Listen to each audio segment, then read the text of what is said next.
Dr. Elara Blackwood had always believed that her medical skills made her untouchable. After 5 years with Doctors Beyond Borders and over 500 successful surgeries in conflict zones, she had never failed to save a patient or been prevented from completing her humanitarian mission. Her emerald green eyes had witnessed humanity's darkest moments across 3 continents, and her precision with a scalpel had earned her the nickname the Miracle Worker among locals in war-torn regions worldwide. The morning that changed everything started like any other day in the remote mountain clinic. Before we jump back in, tell us where you're tuning in from, and if this story touches you, make sure you're subscribed, because tomorrow I've saved something extra special for you. Like any other Tuesday, Elara was conducting routine medical procedures at the Highland outpost with her assistant, Nurse Maya Jenkins, when chaos erupted around them. Multiple explosions had overwhelmed the clinic's modest security measures, and suddenly the untouchable doctor found herself thrown across the room as the ceiling collapsed. Emergency evacuation protocol. Elara's voice remained steady, even as she fought to reach the injured children in her care. Years of crisis training kicked in as she executed an emergency triage procedure, using every ounce of skill to stabilize the most critical patients before evacuation. The impact threw her against the medical cabinet, and when she regained consciousness, Maya was gone. Blood trickled down her temple as Elara realized the horrifying truth. Her assistant hadn't survived the attack, and armed militants were already surrounding what remained of the clinic. "American doctor, come out with hands visible." The accented English carried an edge of satisfaction that made Elara's stomach turn. She had no choice but to comply. Emerging from her destroyed clinic with her hands raised, Elara knew her nightmare was just beginning. Warlord Darius Vask watched from his armored vehicle as his soldiers secured the captured American doctor. At 50 years old, Vask had built his reputation on controlling territory through fear and leveraging international aid workers for ransom and propaganda. Medical professionals were especially valuable prizes. Their expertise could provide critical care for his fighters, and Western doctors commanded substantial ransoms from their organizations. "Just another American doctor," Vask said dismissively as Elara was dragged past his vehicle. "She will provide medical care for our fighters, then serve as leverage for ransom negotiations." His cold eyes assessed her as one might appraise livestock, calculating her value in purely monetary terms. The journey to the compound took 4 hours through treacherous mountain roads that seemed deliberately chosen to disorient captives. Elara used every minute to study the terrain, noting landmarks and calculating distances that might prove useful later. Her conflict zone training had prepared her for the possibility of capture, but nothing could have prepared her for the psychological impact of seeing her fellow captives. The compound held 8 other Western aid workers, most of them medical personnel, who had been captured during various humanitarian missions over the past several months. Their hollow eyes and careful movements told Elara everything she needed to know about Warlord Vask's treatment of prisoners. "Welcome to hell, Doctor," whispered Dr. Thomas Reed, a Canadian surgeon, during a brief moment when the guards weren't watching. "Hope you've brushed up on treating gunshot wounds with kitchen supplies." Elara's first interrogation took place in a stone room that reeked of mildew and fear. Warlord Vask sat across from her, his calloused fingers tapping impatiently against the metal table as he studied her with predatory intensity. His questions focused on her medical expertise, the resources of her organization, and what connections she might have with Western governments or military forces. Information that could give his militant group significant advantages in both battlefield medicine and international negotiations. "Dr. Blackwood, we know you have treated over 1,000 patients in conflict zones," Vask began, his English precise but heavily accented. "Your cooperation will determine whether your stay with us is merely uncomfortable or genuinely unbearable." Elara Blackwood, Doctors Beyond Borders. She responded automatically, providing only the information required by international humanitarian law. But even as she spoke, her mind was already working on something else entirely: survival. For the past 24 hours, Elara had been conducting her own covert assessment right under her captors' noses. Every interaction with guards provided information about their routines, equipment, and the compound's overall security structure. Her medical training gave her insights that other prisoners couldn't recognize: signs of chronic illness among the guards, the low-quality pharmaceuticals stocked in their medical supplies, nutrition deficiencies evident in the militants, physical conditions that indicated potential weaknesses. More importantly, her experience in conflict zones had taught her to think strategically about resource allocation, defensive positions, and crisis response protocols. She could hear the guards discussing medical emergencies that regularly occurred at their outlying posts, and her expertise allowed her to identify patterns in injury types, treatment capabilities, and operational procedures with clinical precision. The militants were using untrained personnel to handle serious medical situations, following established protocols that prioritized treating fighters over even their own commanders, family members. Exactly the kind of structural weaknesses that could be exploited by someone with advanced medical knowledge. As Elara lay on her thin mattress that first night, listening to the distant sounds of the compound, a plan began forming in her mind. The guards who had laughed at her capture, the warlord who dismissed her as just another prisoner, they had all made the same critical mistake. They had underestimated exactly who they were dealing with. The morning of her second day in captivity, Elara learned something that changed everything. During the brief exercise period when prisoners were allowed into the compound's courtyard, Dr. Reed managed to communicate crucial information that had been developing while she was dealing with her own interrogation. "Doctor, we've been planning something," Reed whispered as they walked in small circles around the dusty yard. "Several of the guards are showing symptoms of the same infection. Their medic doesn't know what's causing it." Elara studied the compound's layout with fresh eyes, noting the water supply points and sanitation facilities that she had cataloged during her first day. Reed's observation was medically sound, but it relied on conventional thinking: wait for their situation to deteriorate naturally, then potentially offer medical assistance in exchange for better treatment. "Reed, their entire medical system is compromised," Elara pointed out quietly. "They don't just have one infection spreading, they have systematic failures in basic prevention protocols. Their water supply isn't properly treated, and I've identified at least 3 different communicable diseases among the guards." Dr. Reed looked at Elara with growing interest. Throughout his 2 weeks of captivity, he had been developing basic survival strategies based on medical training, but Elara's background in epidemic control and crisis medicine offered insights that general surgical experience couldn't address. "Doctor, what are you thinking?" Reed asked, his voice barely audible. Elara had been observing the militants' medical operations for just 1 day, yet she had already noted critical deficiencies that created exploitable vulnerabilities. Her plan was so unconventional that it took several minutes to explain the basic concept.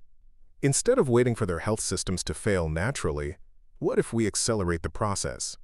Create a controlled medical crisis that overwhelms their limited capabilities? The idea of manufacturing a non-lethal medical emergency during captivity was so audacious that Reed initially thought Elara was suffering from post-traumatic stress. But her detailed knowledge of pathology and tactical applications quickly convinced him that such an approach might be their only realistic chance for successful escape. "Even if we could create this situation, how would we manage the response?" Reed asked, medical ethics clearly wrestling with survival instincts in his mind. Elara's epidemiology background and extensive crisis medicine experience had taught her that medical systems operated on universal principles regardless of their sophistication level. While equipment and protocols might differ, the fundamental principles of triage, resource allocation, and crisis response remain constant across all healthcare environments. "I've been studying their response patterns since I arrived," Elara explained. "They have predictable protocols for medical emergencies, minimal training for complex situations, and severely limited supplies. If we create the right type of non-lethal crisis, they'll have no choice but to give us more freedom to treat their people." That afternoon, Elara's interrogation session with Warlord Vask took on new significance. Every question about medical capabilities provided her with additional intelligence about the compound's healthcare infrastructure and emergency protocols. When Vask asked about epidemic control measures, Elara carefully observed his reactions to gauge what health threats he considered most concerning. "Your field hospital was quite impressive, Doctor," Vask commented during one exchange. "But our medical facilities serve our purposes well enough. Simple, resilient, effective, under harsh conditions." Elara filed away every detail, Understanding that Vask's pride in his group's medical capabilities would provide valuable insights into their limitations and vulnerabilities. His casual remarks about medical supplies revealed information that would prove crucial during her planned escape. "I imagine your medics are quite skilled," Elara responded carefully, fishing for additional intelligence. "Naturally, they handle our fighters' needs with adequate care," Vask said, inadvertently confirming deficiencies that Elara had already identified through careful observation. Preparing and narrating this story took us a lot of time, so if you are enjoying it, subscribe to our channel. It means a lot to us. Now back to the story. That evening, as the compound settled into its nighttime routine, Elara and Reed met with the other prisoners to discuss their modified escape plan. The approach they developed was unlike anything attempted in conventional hostage scenarios. Instead of simply fleeing the camp, they would conduct a controlled medical intervention designed to create a crisis that the militants couldn't manage without their expertise. "This is insane," muttered Sarah Williams, a laboratory technician who had been captured 3 weeks earlier. "We're talking about deliberately manipulating these people's health. There are serious ethical issues here." "Sarah's right," added James Parker, a logistics coordinator for International Aid Network. "If this goes wrong, we're all dead, probably after being tortured." Elara understood their concerns, but her analysis of the tactical situation indicated that conventional escape attempts would likely fail against militants who controlled the terrain and possessed superior weapons. The mountains surrounding them were filled with landmines and patrols, making traditional escape routes virtually suicide. "Listen, everyone," Elara said quietly. "I've managed epidemic responses in 3 war zones. I know disease vectors, and I know what we're up against here. Running through these mountains on foot is exactly what they're expecting us to do. Their fighters will hunt us down within hours. But if we create a controlled medical situation," Reed added, beginning to understand Elara's tactical thinking, "we change the entire power dynamic. They need us alive and functioning to treat their people." Elara's plan required precise timing, coordinated action, and the ability to adapt to rapidly changing circumstances. Her medical expertise would be combined with Reed's surgical experience to create an approach that militant forces wouldn't anticipate or effectively counter. "Tomorrow morning, I'll identify the appropriate vector for our intervention," Elara explained. "There's a narrow window where we can introduce a mild contaminant to their water supply, something that will cause significant but non-life-threatening symptoms within 6 to 8 hours. As the prisoners discussed logistics and timing, Elara felt something she hadn't experienced since her capture. Hope.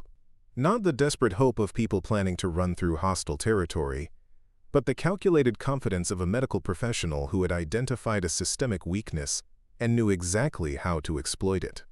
Warlord Vask and his guards had made a fundamental error in judgment. They had captured a crisis medicine specialist and assumed she was helpless without her equipment. Tomorrow they were going to learn exactly how wrong they had been. The night passed slowly as Elara refined her plan, calculating dosages and timing with the precision that had made her renowned in her field. Every detail needed to be perfect, enough to create symptoms that would overwhelm the militants, medical capabilities but not so severe as to cause permanent harm or death. Her Hippocratic oath still meant something, even in these desperate circumstances. Through whispered conversations with the other captives, she learned more about the compound's routines. The guards changed shifts at specific times. The water supply was replenished from the mountain stream each morning, and the warlord himself suffered from a chronic condition that required regular medication. Medication that Elara suspected was counterfeit or improperly dosed based on symptoms she had observed. "What happens after we create this situation?"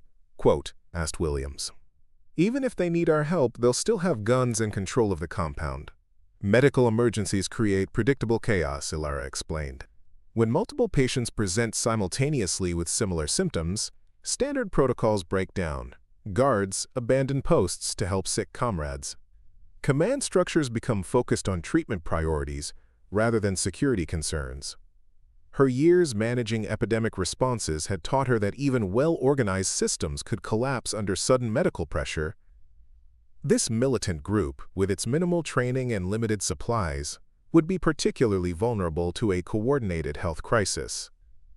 "Once we establish ourselves as essential to managing the situation, we'll have access to areas of the compound currently restricted to us," Reed added, his surgical precision now applied to escape planning. That access creates opportunities we don't currently have. By dawn, Elara had formulated a detailed plan that leveraged their medical knowledge against the militants' structural weaknesses. It was dangerous and ethically complex, but it represented their best chance of survival in a situation that offered few alternatives. As the first light filtered through the compound's barred windows, Elara reviewed every aspect of her strategy. The guards who had laughed when she was brought in, who had called her just another soft Western doctor, were about to discover that in the right hands, medical knowledge could be as powerful as any weapon. She would not kill, her oath forbidden that, but she would create circumstances that gave her leverage, control, and ultimately, freedom. The morning brought the usual routines: meager breakfast, brief exercise period, and the constant watchful eyes of guards who saw their prisoners as nothing more than valuable commodities. But beneath this mundane surface, Elara was executing the first phase of her plan.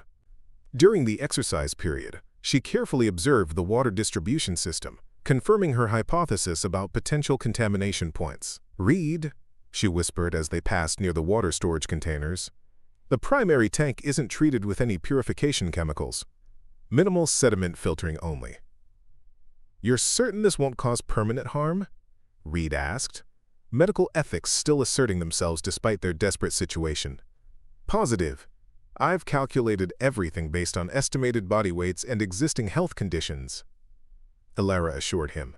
"Significant discomfort, temporary debilitation, but no lasting effects. I've managed cholera outbreaks with less information than we have now."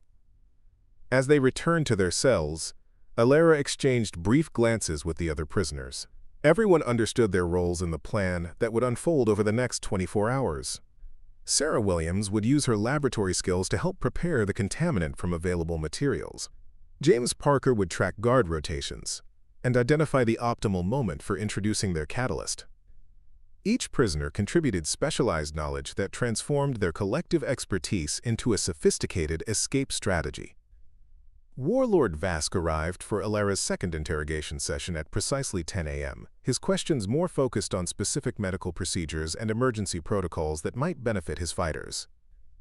Every answer she provided was calculated to establish her value while gathering additional intelligence about the compound's medical infrastructure. "Doctor, explain emergency field surgery protocols for shrapnel wounds," Vask demanded, revealing his fighters' most common injury type.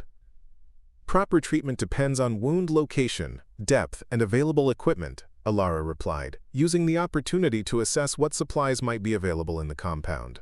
"What equipment do your medics typically have access to?"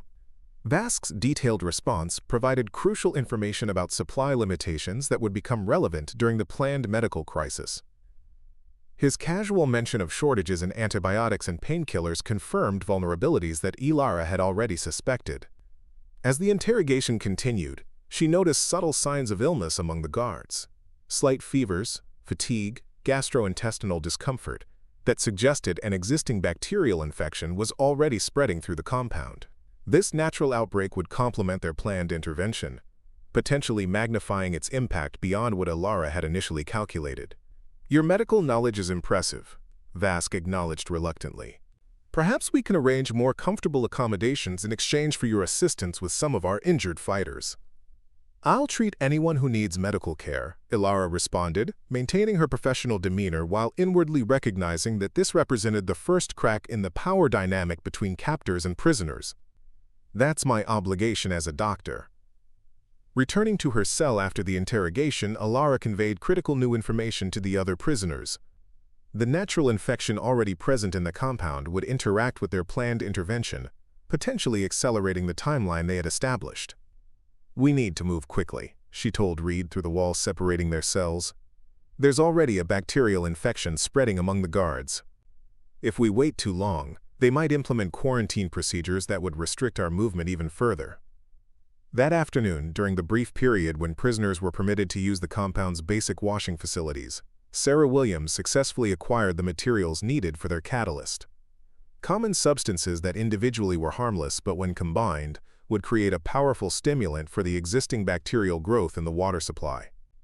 "It's ready," Williams confirmed quietly as they passed in the corridor. "Parker says guard rotation provides a 90-second window at the storage tank in approximately 2 hours." Elara nodded slightly, her mind already calculating the progression of symptoms that would follow their intervention. Timing would be critical. The medical crisis needed to peak during the night hours when the compound operated with minimal staff and response protocols were at their most vulnerable. As she lay on her narrow cot that afternoon, mentally reviewing every aspect of their plan, Elara reflected on the irony of her situation. She had dedicated her life to healing, to alleviating suffering in the world's most desperate places. Now she was deliberately creating a controlled medical crisis as a survival strategy.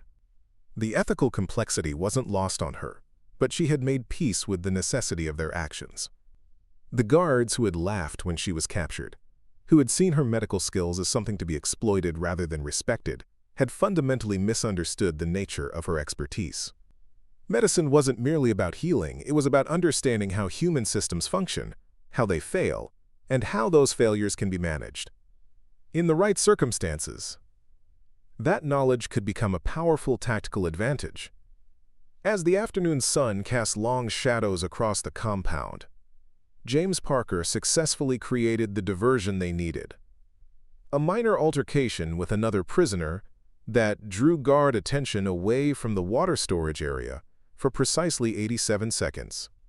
In that narrow window, Williams deployed their catalyst into the compound's primary water supply. "It's done," Parker confirmed during the evening meal, his voice barely audible over the clatter of metal plates and cups. "Estimated progression begins in approximately 4 hours." Elara nodded slightly, her calm expression masking the intense calculation happening behind her emerald eyes. By morning, Warlord Vask would discover that capturing a crisis medicine specialist had been the most significant tactical error of his career.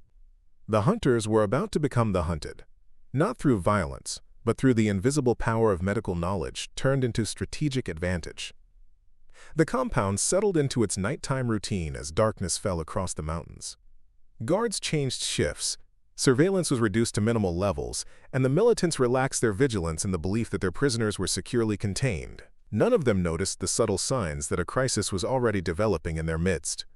The slight increase in trips to the latrine facilities, the first complaints of stomach discomfort among guards who had consumed the most water, the elevated temperatures that would soon spike into concerning fevers. In her cell, Elara waited patiently, listening to the changing patterns of movement throughout the compound. The first phase of their plan was unfolding exactly as she had calculated. By morning, the power dynamic within the compound would be fundamentally altered, and the captors would find themselves dependent on the very prisoners they had been exploiting. The guards who had laughed when they captured her, who had seen her as nothing more than a valuable hostage, were about to discover the strategic advantage of medical expertise in the hands of someone who understood both healing and survival with equal precision. Elara Blackwood had never failed to complete a mission, and she had no intention of starting now. Her captors had made a critical error in judgment, one that would soon transform their entire understanding of who they were dealing with. The first signs of their plan working appeared just before midnight. Elara was awakened by increasing commotion in the compound, guards rushing past her cell door, urgent voices calling for the compound's medic. She sat up on her thin mattress, listening intently to the chaos unfolding exactly as she had calculated. The symptoms were progressing faster than anticipated, likely due to the interaction with the existing bacterial infection she'd identified earlier. "What's happening?" a guard demanded, appearing at her cell door with obvious distress on his face. His complexion was ashen, sweat beading on his forehead despite the cool night air. "Several fighters are ill," he continued, his own voice strained with the effort of fighting similar symptoms. "Severe stomach pains, vomiting, fevers. The commander wants you to assist our medic." Elara maintained a neutral expression, careful not to reveal the satisfaction she felt at the plan's success. "I'll need access to your medical supplies and all affected patients," she responded calmly, her professional demeanor never wavering. "And I'll need the assistance of Dr. Reed and Ms. Williams." The guard hesitated briefly, security protocols warring with medical necessity. But another round of shouting from the compound's main building made the decision for him. "Follow me," he ordered, unlocking her cell. "But remember, we still have guns pointed at you." The scene in the compound's makeshift infirmary confirmed Elara's calculations. 12 militants were already displaying advanced symptoms: severe abdominal cramping, vomiting, fever, and dehydration. The compound's sole medic, a young man with minimal training, was completely overwhelmed, frantically moving between patients with increasing desperation. "What is happening to my men?" Warlord Vask demanded as Elara entered. Despite his attempt at intimidation, she could see the first signs of the infection in his own complexion. He had consumed the water, too. "Looks like bacterial gastroenteritis," Elara replied professionally, already moving to examine the most severely affected patient. "Possibly from contaminated water or food. Without proper treatment, it will spread quickly through your entire compound." Reed and Williams arrived moments later, and the three medical professionals immediately established an emergency treatment protocol. Elara assigned Williams to prepare oral rehydration solutions using the limited supplies available, while Reed began administering what few medications existed in the compound stores. "You need to isolate those not yet showing symptoms," Elara instructed Vask with the authoritative tone she used during epidemic responses. "And we need more clean water, not from your current supply." Vask's eyes narrowed with suspicion, but his options were limited. Already, a quarter of his fighters were incapacitated, and more were reporting symptoms by the minute. "Bring water from the mountain spring," he ordered one of his lieutenants, "and move the unaffected men to the eastern barracks." Before we jump back in, tell us where you're tuning in from, and if this story touches you, make sure you're subscribed, because tomorrow I've saved something extra special for you. Throughout the night, Elara directed the response with calculated precision. She administered treatments that would alleviate symptoms without fully resolving the condition, ensuring that the militants would remain dependent on her expertise for at least 36 more hours. Every instruction she gave served dual purposes, providing legitimate medical care while systematically creating opportunities for the prisoners' eventual escape. "We need to establish a quarantine protocol," she told Vask as dawn approached. "I need unrestricted access to move between treatment areas, and I need 2 more of my people to help manage patient care." The warlord's face showed the strain of fighting his own symptoms while watching his fighting force rapidly deteriorating. "You will have what you need," he conceded reluctantly, "but my men will still guard you." "Your men are either sick or needed to maintain the compound's security," Elara countered. "They can't effectively do both. If you want your fighters recovered quickly, I need freedom to work without interference." By morning, the power dynamic in the compound had shifted dramatically. 28 militants were seriously ill, including several of Vask's senior commanders. The remaining guards were stretched thin, attempting to maintain security while also caring for their comrades. Elara and her fellow prisoners now moved through the compound with minimal supervision, their medical expertise transforming them from captives to essential personnel.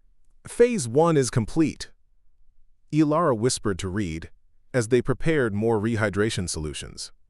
"Start cataloging potential escape routes and security vulnerabilities."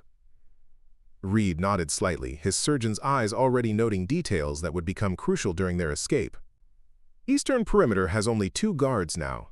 They're rotating positions every 30 minutes to cover the entire wall."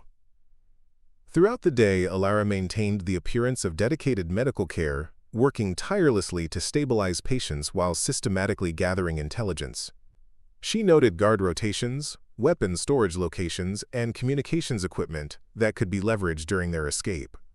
Most importantly, she established herself as indispensable to managing the outbreak. "This infection is spreading faster than we can contain it with current resources," she informed Vask during an afternoon briefing. His own condition had worsened, the fever evident in his flushed face and trembling hands.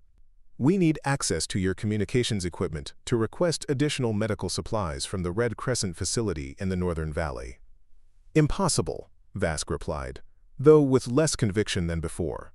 "We cannot reveal our location. Then half your men will be incapacitated for weeks," Elara stated matter-of-factly. "And some may develop complications that could be fatal without proper medication." The psychological pressure of watching his fighting force collapse from within was having the exact effect Elara had anticipated. Vask's strategic thinking was compromised by his own symptoms and the fear of losing control of his operation. Each concession he made created new opportunities that Elara immediately exploited. "At minimum, I need access to your medical storage facility," she pressed. "I know you have more supplies than what's been provided." Preparing and narrating this story took us a lot of time, so if you are enjoying it, subscribe to our channel. It means a lot to us. Now back to the story. Vask hesitated, then nodded to one of his lieutenants. "Take her to the secure storage. Give her what she needs." The secure storage facility was located in a separate building near the compound's northern wall, exactly where Elara had suspected additional supplies would be kept. As the lieutenant led her across the compound, she noted that the guard positions had been reduced by nearly 60% since the previous day. The remaining guards showed signs of fatigue and early infection symptoms, their attention divided between security protocols and their own discomfort. The storage facility contained not only medical supplies but also communications equipment and weapons, resources that would prove crucial for their escape plan. Elara carefully memorized the room's layout while selecting the medications she legitimately needed, mentally cataloging items they would require during their escape. "We need to move tonight," she told the other prisoners during a brief meeting in the infirmary. "The outbreak has reached optimal conditions for our escape. Security is compromised, and I've located both communications equipment and potential transportation." James Parker, who had been monitoring guard movements throughout the day, nodded in agreement. "They've pulled guards from the vehicle depot to cover essential positions. Only one man watching 4 trucks." "What about Vask?" asked Sarah Williams. "He's still dangerous, even while sick." "His condition is deteriorating faster than the others," Elara replied. "I've been giving him a treatment regimen that ensures he'll be experiencing the most severe symptoms around midnight, precisely when we'll make our move." The plan they finalized was elegant in its simplicity. Using their status as medical personnel, they would continue treating patients throughout the evening while systematically preparing for escape. Each prisoner was assigned specific responsibilities: gathering supplies, identifying the most suitable vehicle, disabling the compound's generator to eliminate lighting and communications at the critical moment. As night fell, Elara made her final rounds, checking on key patients while making final preparations. Vask was now experiencing severe symptoms, his authority temporarily compromised as he fought waves of nausea and fever. The compound's operations had fallen to his second-in-command, a man already struggling with the early stages of infection himself. "The commander needs stronger medication," Elara told the lieutenant. "I've prepared a special dose that should reduce his symptoms significantly within an hour." The medication she administered was precisely calculated, not dangerous, but formulated to ensure that Vask would be unconscious during their escape window. Her medical ethics remained intact. She would not kill, but she would ensure that her former captor was in no position to prevent their escape. At precisely 11:45 p.m., James Parker disabled the compound's generator, plunging the facility into darkness. The timing was perfect. Guard rotation had just completed, and the skeleton security force was at its most vulnerable position of the night cycle. "Move now," Elara whispered to the assembled prisoners. "Remember the plan. Medical supply building first, then communications, then vehicles." In the darkness, they moved with purpose born of desperate preparation. The guards, already dealing with their own symptoms and disoriented by the sudden power failure, were slow to respond.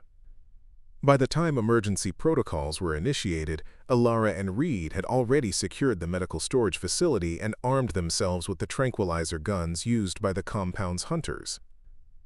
"Non-lethal takedowns only," Elara reminded everyone as they moved toward the communications building. "We're doctors and aid workers, not killers." The 2 guards at the communications facility were quickly subdued with precisely administered sedatives, another application of medical knowledge for tactical advantage. Sarah Williams, whose technical background proved invaluable, quickly established communication with international relief organizations, transmitting their coordinates and situation. Emergency extraction request confirmed, she reported after a tense exchange. "International Red Cross has dispatched helicopters from the regional center. Estimated arrival in 3 hours." "We still need to secure transportation to the extraction point," Reed reminded them. "The helicopters can't land directly in the compound." The vehicle depot presented the final challenge, a single guard who, despite his illness, remained alert at his post. Elara approached him openly, medical bag in hand. "The commander has ordered me to check on you," she said calmly. "Several men in your unit have developed serious complications. I need to administer preventative medication immediately." The guard hesitated, years of training conflicting with the fear of severe illness he had witnessed throughout the day. That moment of uncertainty was all Elara needed to administer a fast-acting sedative that would ensure he slept peacefully for several hours. With the compound now effectively under their control, the prisoners quickly selected the most suitable vehicle, a rugged transport truck with adequate fuel for the journey to the extraction point. Parker, whose background included logistics and transportation, took the driver's position. "We should ensure the remaining patients are stable before we leave," Elara said, her medical ethics asserting themselves even in this moment of hard-won freedom. "I won't have deaths on my conscience." Reed nodded in agreement. "I'll do a final round and leave detailed treatment instructions. They'll suffer, but they'll recover." As they prepared for departure, Elara made one final visit to Warlord Vask's quarters. The man who had dismissed her as just another American doctor lay unconscious, his fearsome reputation temporarily reduced to a fevered patient requiring medical attention. She checked his vital signs, adjusted his IV drip, and left comprehensive treatment instructions for when he regained consciousness. "You made a critical error," she told his unconscious form. "You thought my medical knowledge made me valuable only for treating your fighters. You never considered that the same expertise could be used to undermine your entire operation." The compound remained in disarray as they departed, driving through the unguarded main gate into the moonlit mountain landscape. Behind them, dozens of incapacitated fighters would eventually recover, but Vask's reputation would never be the same. He had lost not only his prisoners but also his aura of invincibility. Defeated not by superior weapons or military force, but by the calculated application of medical knowledge he had sought to exploit. The journey to the extraction point took just over 2 hours, navigating treacherous mountain roads with Parker's skilled driving. Elara used the time to treat the minor injuries her fellow escapees had sustained and to process the ethical complexities of what they had accomplished. "I've never used my medical training quite like that before," she admitted to Reed as they approached the designated landing zone. "Creating illness rather than curing it, even temporarily, feels like a violation of everything I've stood for." "You maintained your ethics under impossible circumstances," Reed replied. "No one died. No permanent harm was caused. And 9 people who would have been ransomed, exploited, or worse are now free. Sometimes survival requires uncomfortable compromises." The distant sound of helicopter rotors brought their conversation to an end as international rescue forces approached their position. Powerful searchlights swept the mountain clearing, illuminating the escaped prisoners as they exited the vehicle and established the emergency signal pattern they had arranged during their communication. The extraction operation proceeded with military precision, medical personnel immediately assessing the former prisoners while security forces established a protective perimeter around the landing zone. Elara found herself in the unusual position of being a patient rather than a provider, allowing a young doctor to examine the injuries she had sustained during captivity. "Dr. Blackwood," said a gray-haired man in a Red Cross uniform who approached her treatment area. "I'm Director Harmon. Your reputation precedes you, but I must say, orchestrating an escape through controlled medical intervention exceeds even the stories I've heard about your crisis management skills." Elara accepted the compliment with a tired smile. "Necessity is the mother of invention, Director. We used the tools available to us." "Those tools included your exceptional understanding of both medicine and human systems under pressure," Harmon observed. "Few doctors could have engineered such an outcome."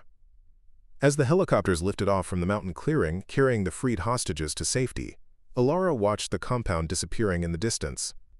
The warlord who had laughed at her capture, who had seen her only as a valuable commodity to be exploited, had learned the hard way that medical knowledge was power in the right hands.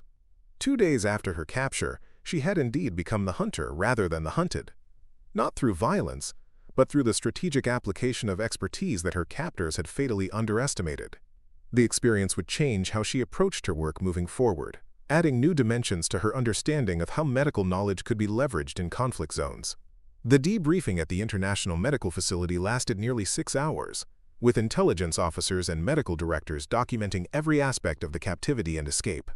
Elara's methodical approach to creating a controlled medical situation that facilitated their freedom was analyzed in detail, with specialists noting the precise calculations that had allowed her to incapacitate her captors without causing permanent harm. "Your actions represent an entirely new approach to hostage survival in conflict zones," noted Colonel Richardson, a security specialist who had been dispatched to interview the escaped prisoners. The tactical application of medical knowledge as a non-violent resistance strategy has significant implications for how we train humanitarian personnel. Elara's response reflected the complex emotions she continued to process. "I remain a doctor first and foremost," she stated firmly. "What we did was necessary for survival, but it pushed the boundaries of medical ethics in ways that deserve serious reflection." In the days that followed, news of the escaped medical personnel spread through international channels. The story of how a crisis medicine specialist had orchestrated a non-violent escape by creating a controlled medical emergency became a powerful narrative that challenged conventional thinking about hostage situations in conflict zones. Warlord Vask's reputation suffered irreparable damage. Intelligence reports indicated that his standing among regional militant groups had been severely compromised by the escape. The story of how Western doctors had defeated his entire compound without firing a shot became a cautionary tale about underestimating captives with specialized knowledge. 3 months later, Dr. Elara Blackwood stood before an audience of medical students and conflict zone specialists, delivering a lecture on the ethical complexities of medicine in hostage situations. Her experience had been transformed into training protocols that were already being implemented by major humanitarian organizations worldwide. "The fundamental lesson from my experience is not about escape tactics," she told the attentive audience. "It's about recognizing that specialized knowledge carries both power and responsibility. The same expertise that allows us to heal can be applied in unexpected ways when survival demands innovation." A young student raised her hand during the question period. "Dr. Blackwood, do you regret using your medical knowledge to create illness, even temporarily?" Elara considered the question carefully before responding. "I regret that such action was necessary.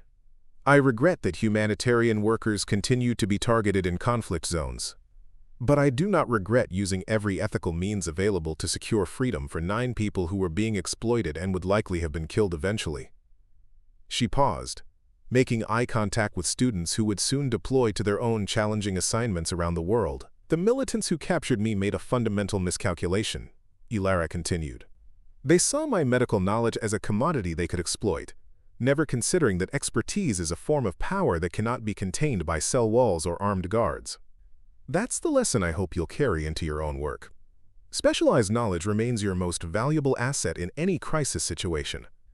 Today, Dr. Elara Blackwood serves as the Director of Crisis Medicine Training at the International Humanitarian Response Institute, where she teaches advanced courses in medical ethics, conflict zone survival, and adaptive crisis response. Her curriculum includes case studies drawn from her own experience, ensuring that future generations of humanitarian workers understand both the conventional and unconventional applications of their expertise. The compound where she was once held captive has been abandoned. Intelligence reports indicating that regional militant groups became significantly more hesitant about capturing medical personnel after learning how a doctor had systematically dismantled an entire operation from within. Her legacy extends beyond the lives she continues to save through direct medical intervention. It has created a new paradigm for how specialized knowledge can serve as both shield and lever in the world's most dangerous environments. The medical personnel who train under her guidance learn that their expertise is never limited to conventional applications.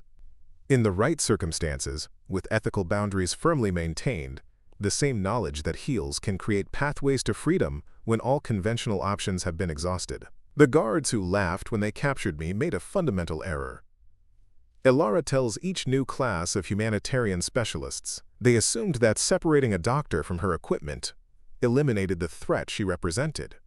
Instead, they placed themselves in the hands of someone whose understanding of human systems, both physiological and organizational, gave her leverage they never anticipated. The story of how Dr. Elara Blackwood transformed captivity into opportunity has become standard training material for humanitarian organizations worldwide. Her demonstration that specialized knowledge can be leveraged for survival without compromising fundamental ethical principles challenges conventional thinking about hostage situations and empowers aid workers operating in high-risk environments. Warlord Vask never rebuilt his reputation. His failure to recognize the strategic threat posed by a captive medical specialist became a cautionary tale among regional militant groups. The doctor he had dismissed as just another American had systematically dismantled his operation from within, proving that underestimating specialized knowledge can transform apparent victory into devastating defeat. 6 months after her escape, Elara found herself standing on the stage at the International Medical Symposium in Geneva, preparing to deliver the keynote address to the world's leading crisis medicine specialists. The auditorium was filled with professionals who had traveled from every corner of the globe to hear from the doctor whose innovative thinking had revolutionized hostage survival training for humanitarian workers.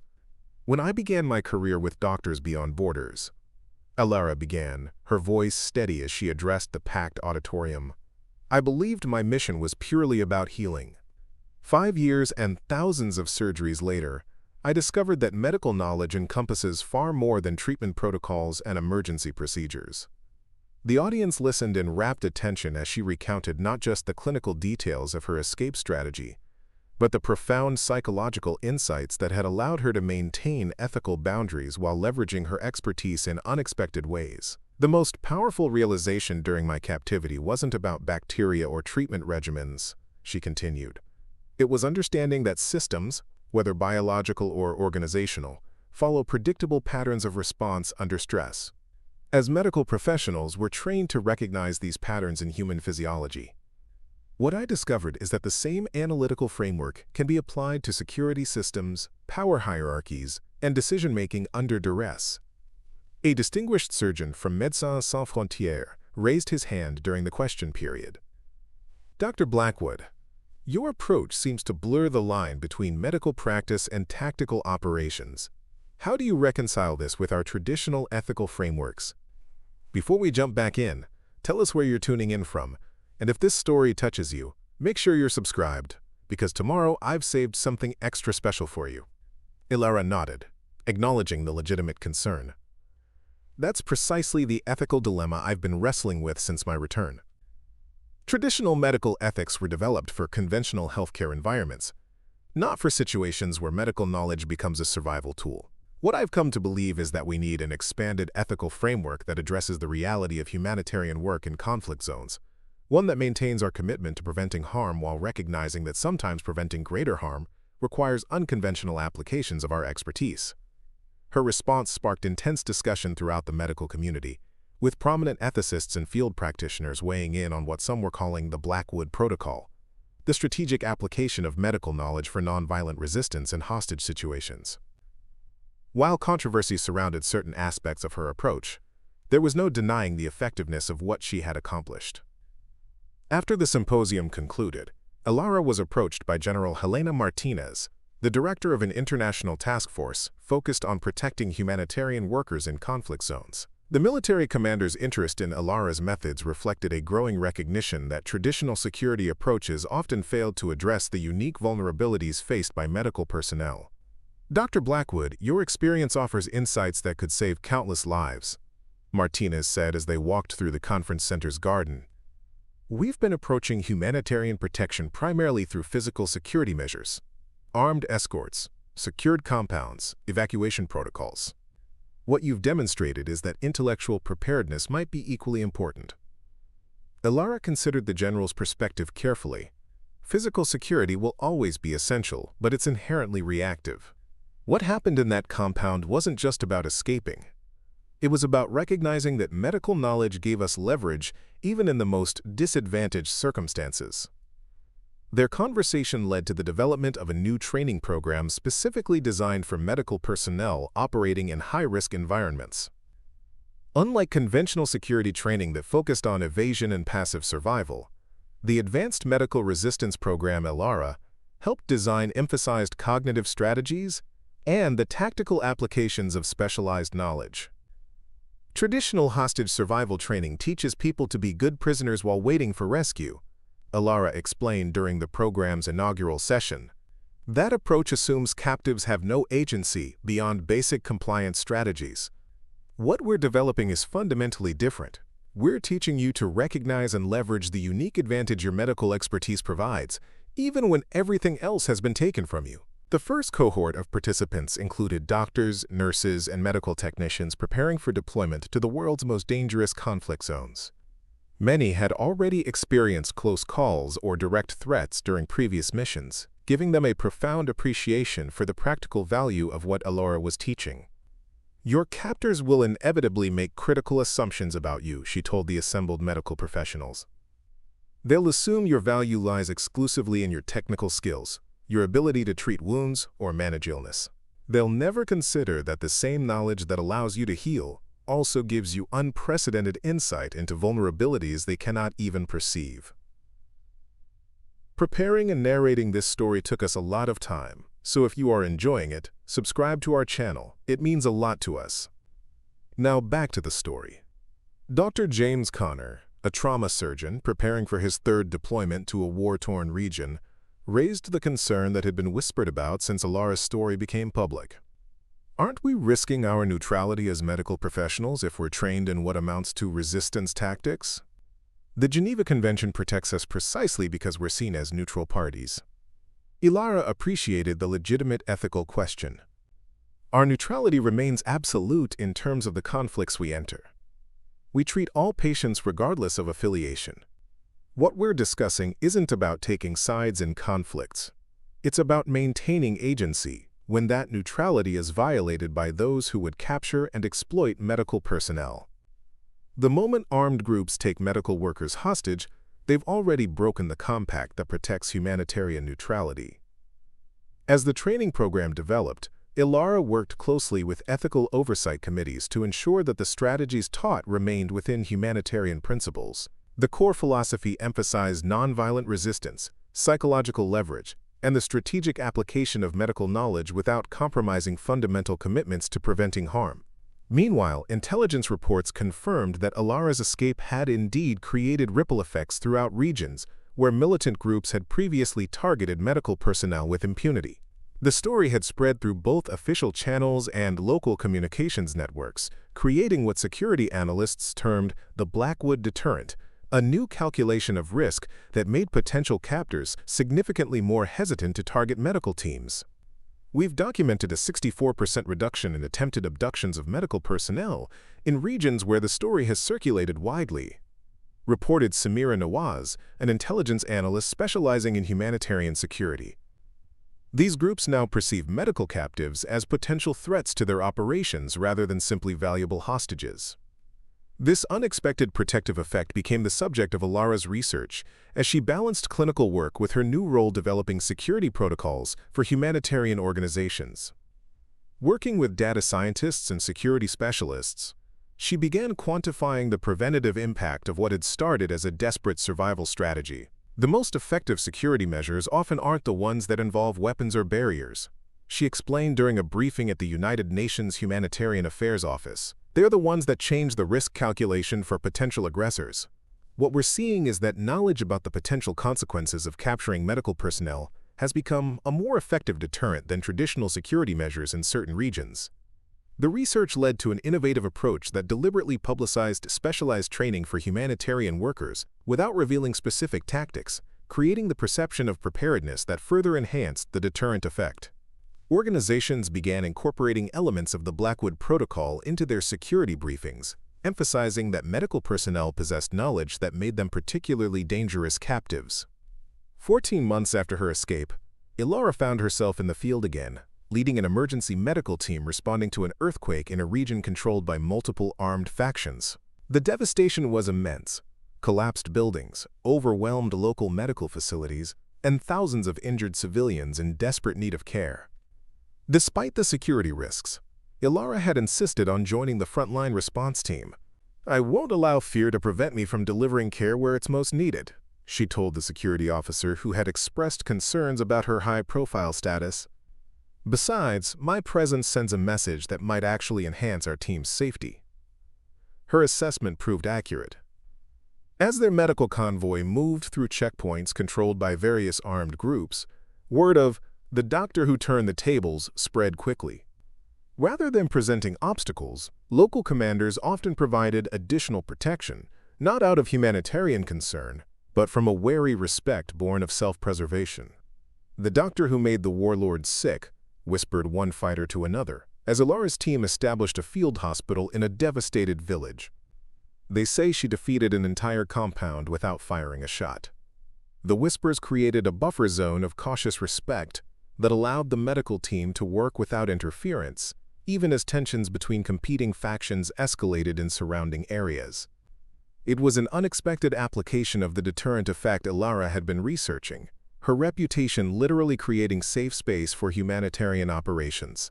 During the 3-week emergency response, Elara's team treated over 200 patients, performing 89 major surgeries and establishing outreach clinics in remote villages that had received no other assistance. The success of the mission demonstrated that properly trained medical teams could operate effectively even in highly volatile security environments. "Your presence changed the dynamic of this entire operation," observed Dr. Nadia Patel, a young surgeon who had been part of the response team.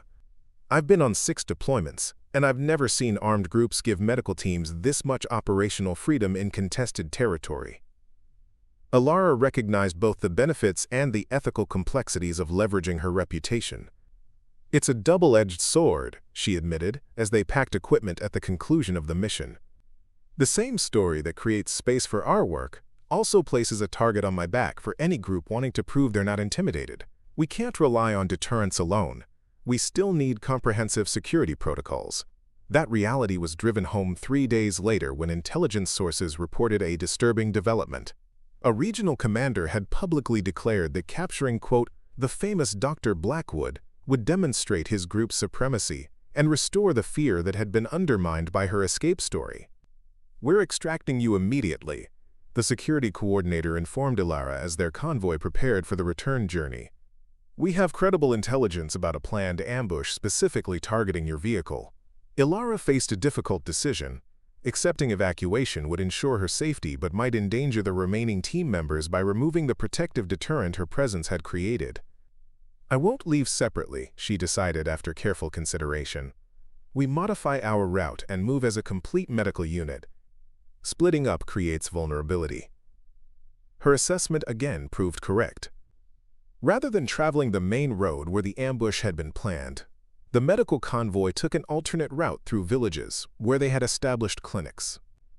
Local residents, grateful for the care they had received, provided both information about militant movements and informal escorts through potentially dangerous areas.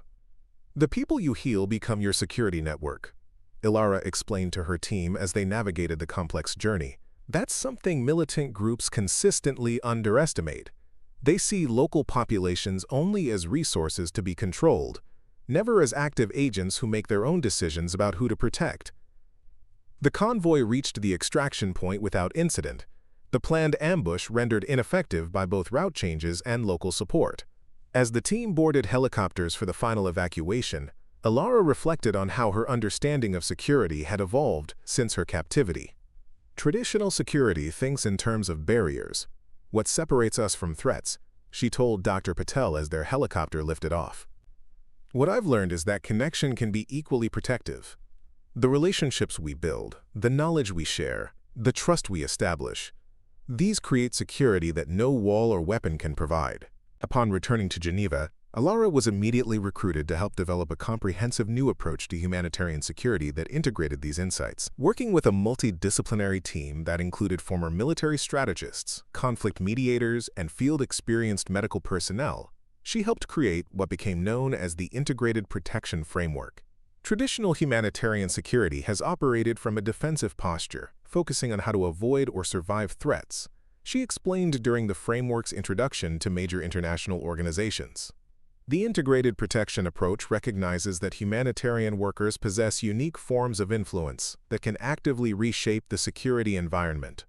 Medical expertise, community connections, and specialized knowledge aren't just tools for completing our mission.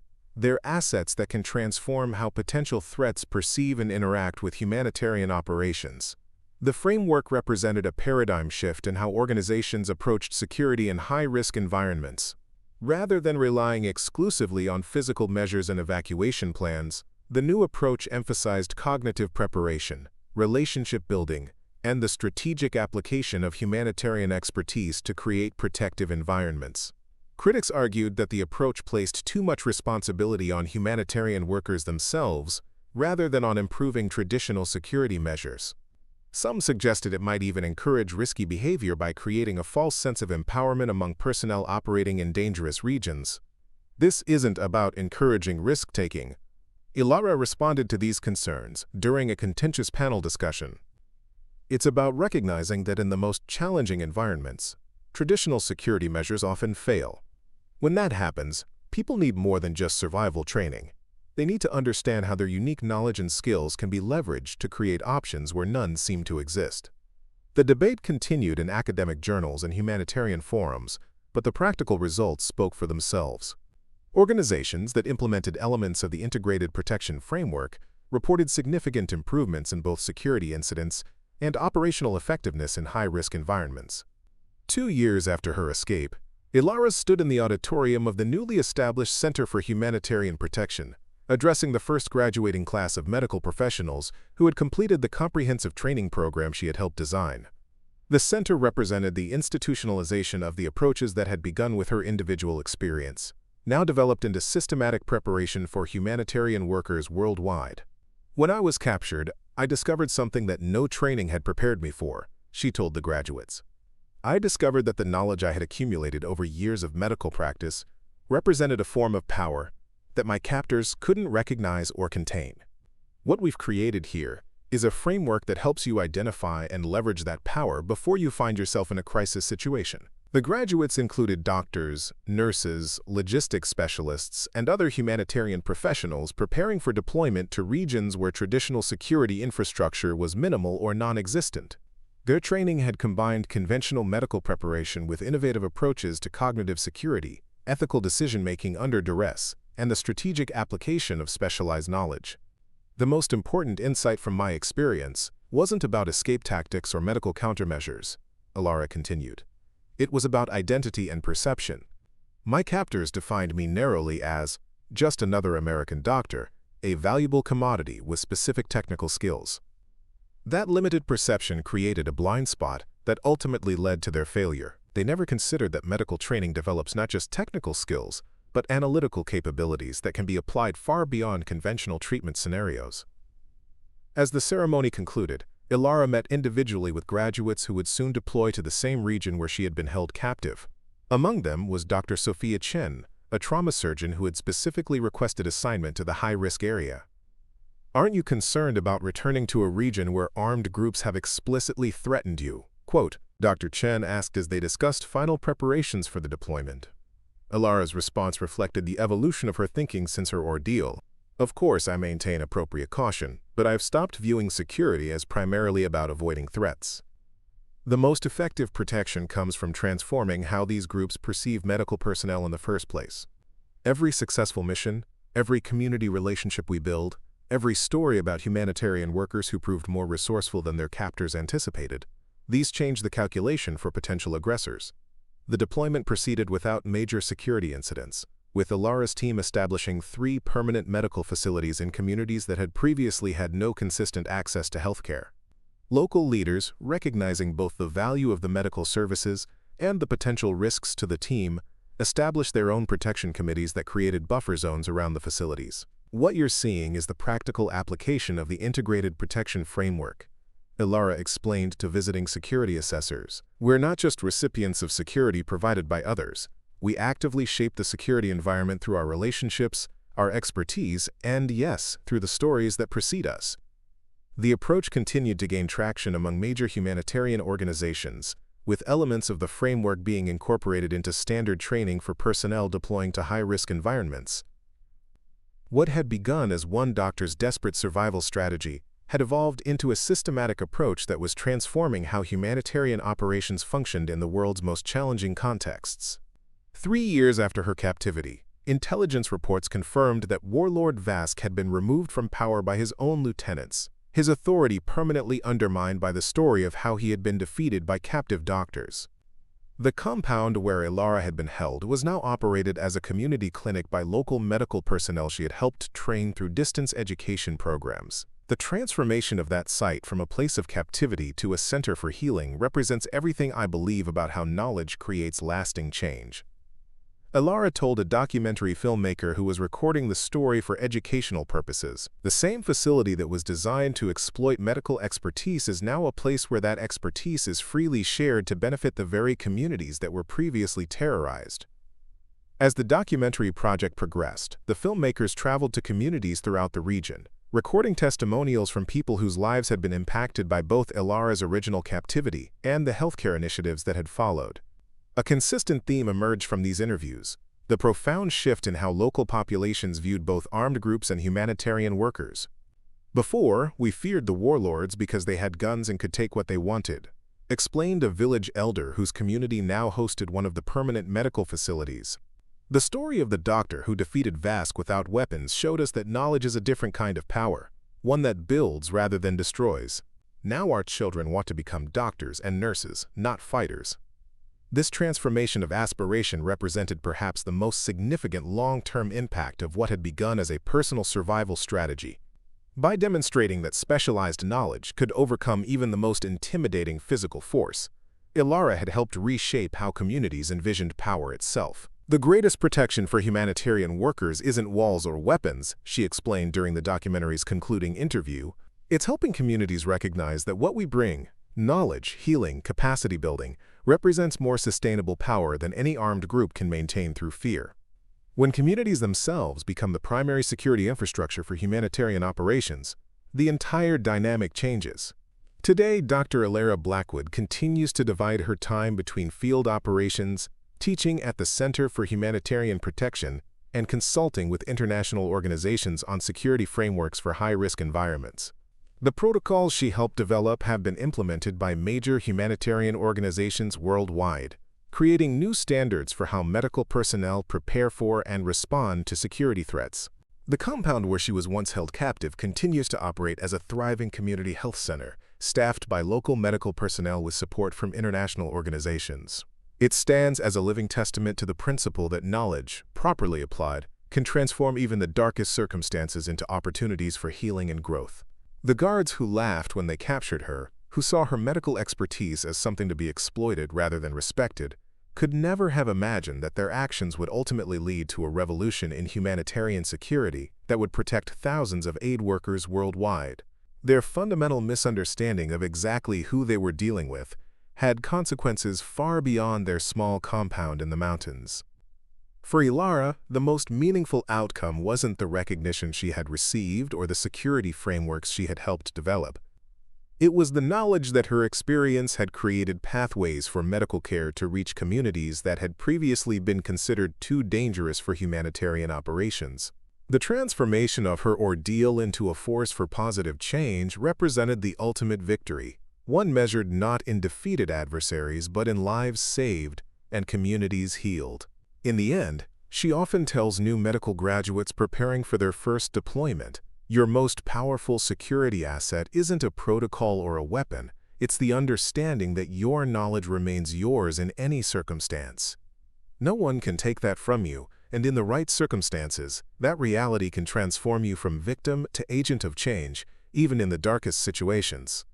5 years after her escape, Elara found herself standing in an unexpected location, the United Nations Security Council chamber in New York. The world's most powerful decision-making body had convened a special session on the protection of humanitarian workers in conflict zones, and Elara had been invited to provide expert testimony based on both her personal experience and the revolutionary protection frameworks she had helped develop. "Distinguished representatives," she began, her voice calm but commanding in the historic chamber, "the statistics before you tell a troubling story. Last year alone, 172 humanitarian workers were killed in the field, 185 were seriously injured, and 203 were kidnapped while delivering essential services in conflict zones. Each of these incidents represents not only a human tragedy, but a strategic failure in how we conceptualize protection for those who dedicate their lives to helping others." The chamber was silent as she continued, world leaders leaning forward to catch every word. 5 years ago, when I was held captive in a militant compound, I discovered something that fundamentally changed how we approach humanitarian security. I discovered that our greatest vulnerabilities often exist alongside our greatest strengths. We simply need the framework to recognize and leverage those strengths even in the most adverse circumstances.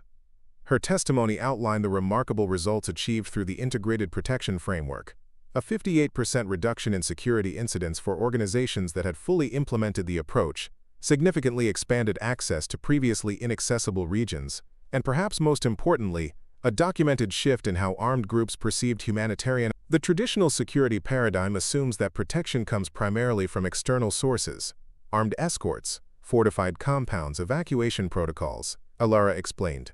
What we've demonstrated is that equally powerful protection can emerge from internal resources, specialized knowledge, community relationships, and strategic application of humanitarian expertise. When these approaches are integrated, we create security ecosystems that are significantly more resilient than either approach alone.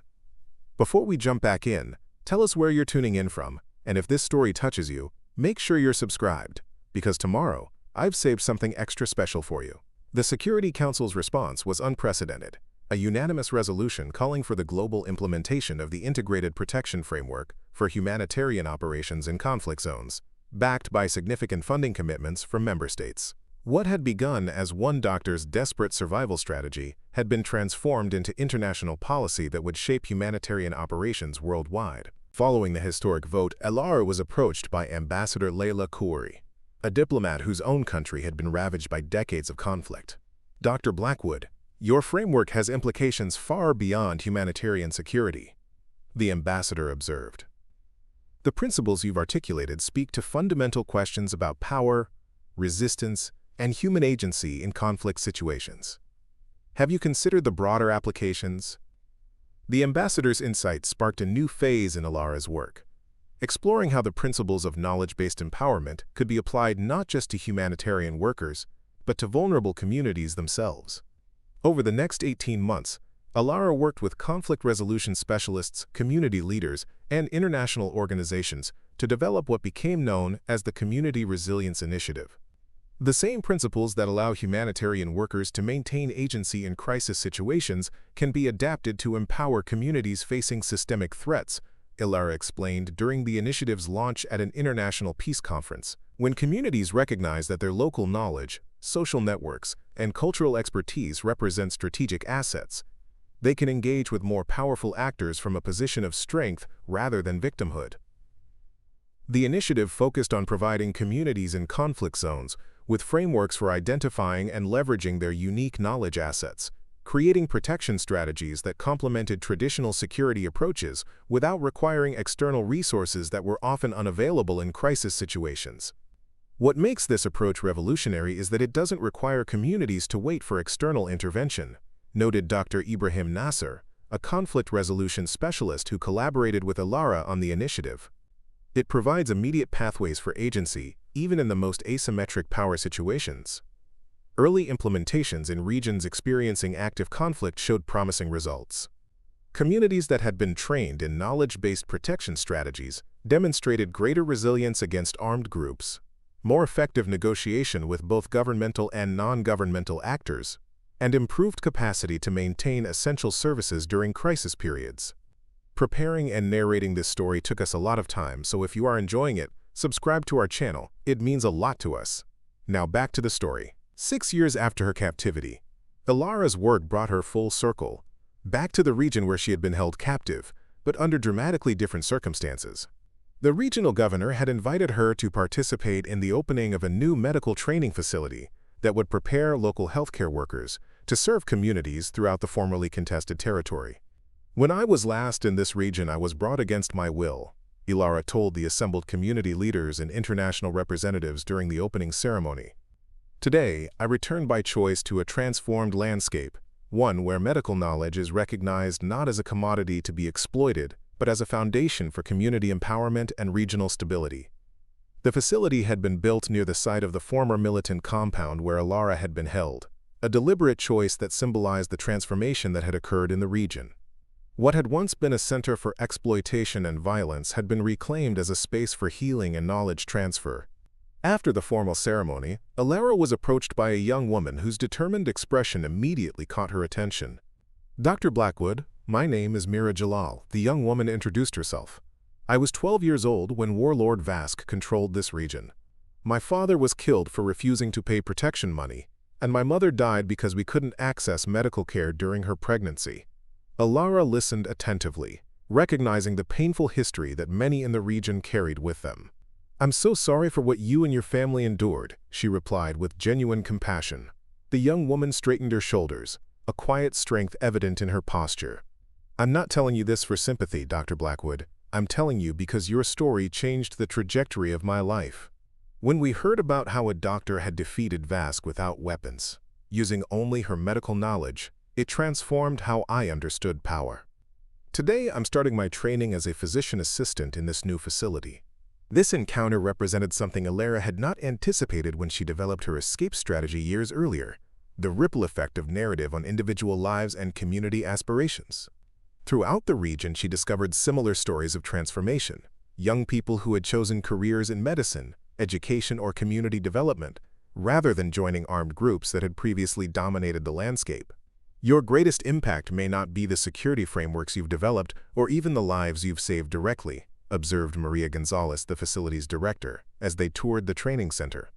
"It might be the shift in how people in conflict zones perceive their own agency. The story of what you accomplished has become a powerful counter-narrative to the belief that violence is the only effective form of power." This insight led Elara to collaborate with cultural anthropologists and narrative specialists to better understand how stories of knowledge-based resistance influenced community resilience in conflict situations. The research revealed something remarkable. Regions where her story had circulated widely showed measurable differences in community responses to armed groups, with significantly higher instances of nonviolent resistance strategies and community-based protection initiatives. "Narratives shape how people understand what's possible," explained Dr. Amara Okafor, the lead anthropologist on the research team. "In conflict zones, stories of violent dominance typically overwhelm all other narratives, creating the perception that violence is the only effective form of power. What your story did was introduce a competing narrative, one where specialized knowledge proved more powerful than weapons. That alternative narrative creates cognitive space for different forms of action." This understanding of narrative as a security factor led to the development of the, quote, counter-narrative initiative, a program that documented and amplified stories of successful nonviolent resistance in conflict zones. The initiative collected accounts of individuals and communities who had effectively protected themselves and others through knowledge-based strategies rather than violent confrontation. "These aren't fictional, inspirational stories," Elara emphasized during the initiative's launch. "They're rigorously documented case studies of real people who discovered that their specialized knowledge, whether medical, agricultural, technological, or cultural, gave them leverage even in the most asymmetric power situations." The initiative partnered with local media, community organizations, and educational institutions to ensure these narratives reach populations living under the control of armed groups or authoritarian regimes.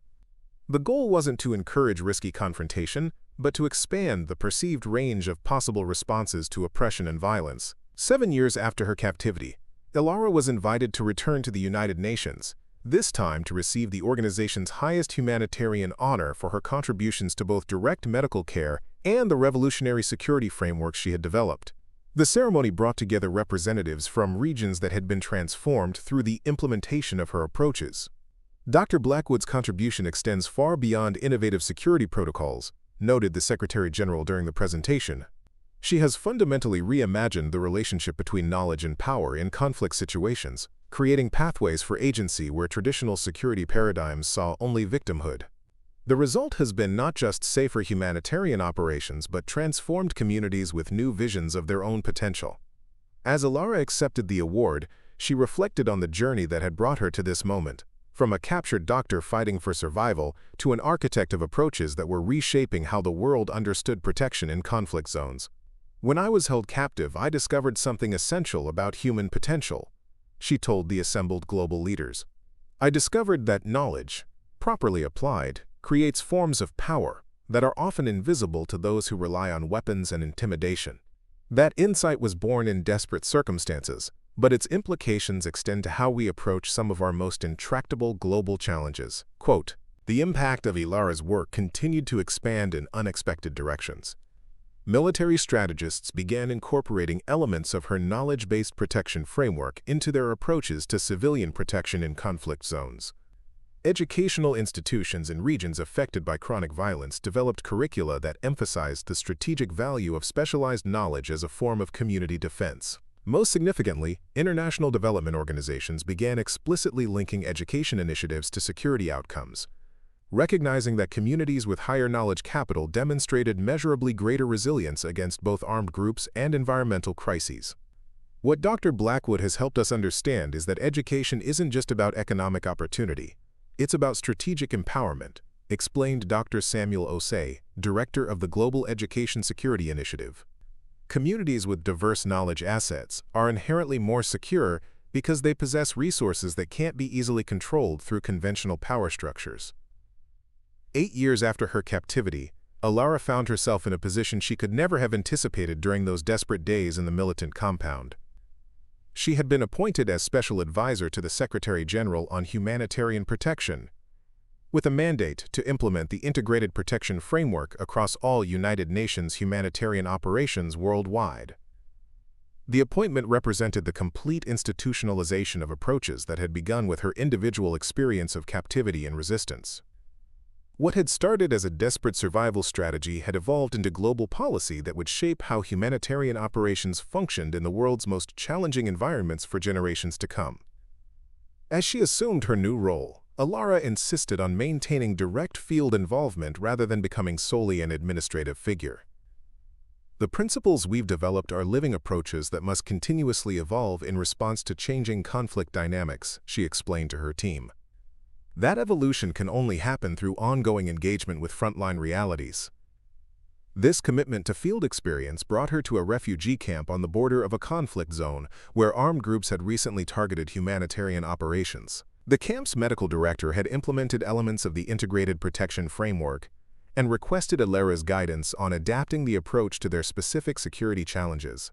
As they walked through the camp's medical facility, Elara noticed a young doctor whose focused intensity reminded her of herself early in her career.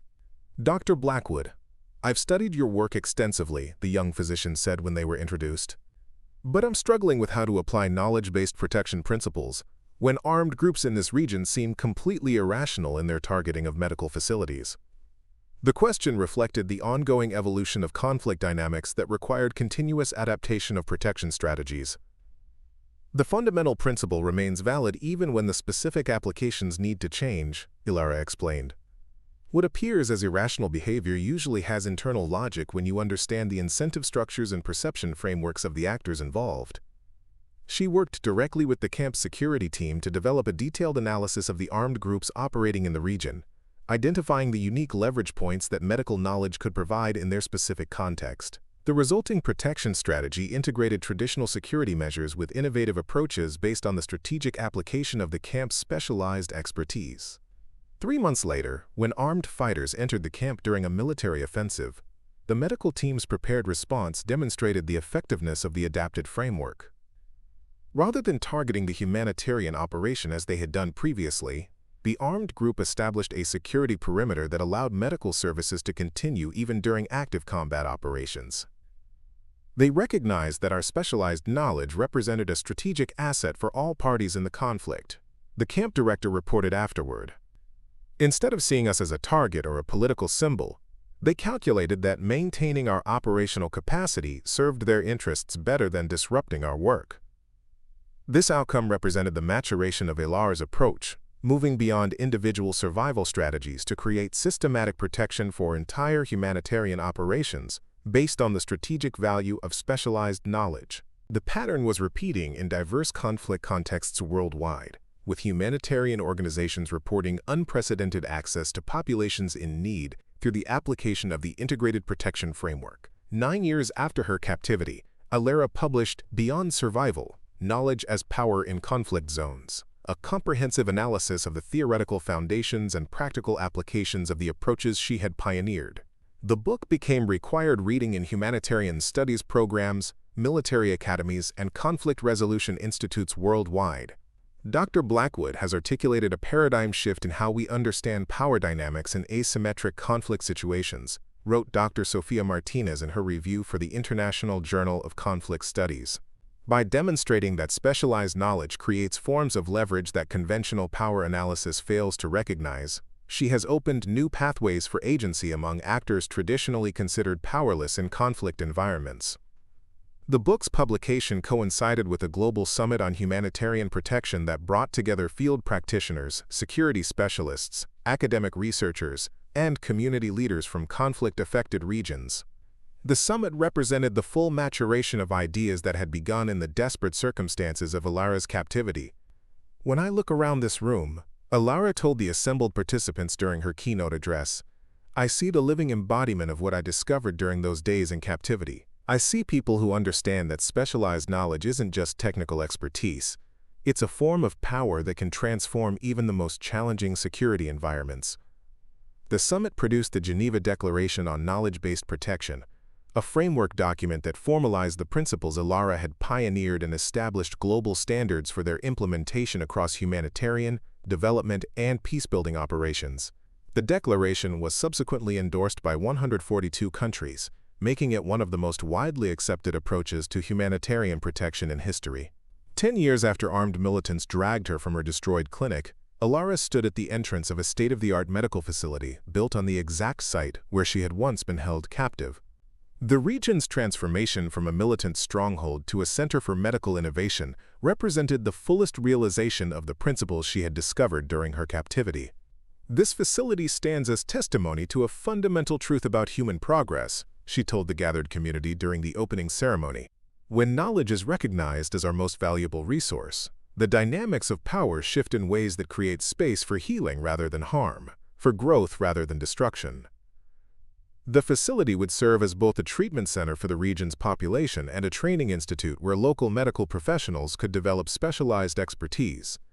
Its design incorporated physical security measures alongside the knowledge-based protection principles that had become Elara's legacy, creating a model for humanitarian operations in post-conflict environments.